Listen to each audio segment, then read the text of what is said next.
I awakened. I now lay upon a low species of low frame.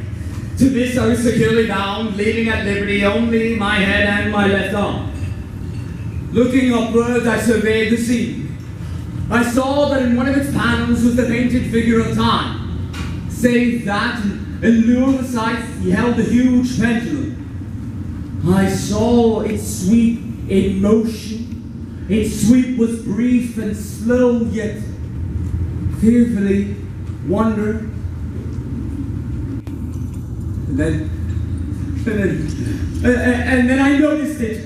The sweep of the pendulum increased. My heart convulsed with its very movement. I could no longer doubt the doom prepared for me. Inch by inch, down it came. I prayed for its more speedy descent. I grew frantically mad, and I struggled to force myself upwards, and then I...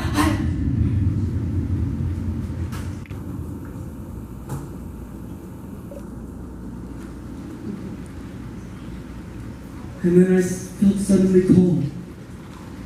I lay smiling at the glittering dead. I saw that the crescent of the pendulum was designed across the region of the heart.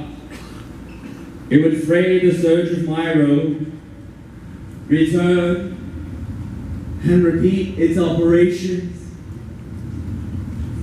again.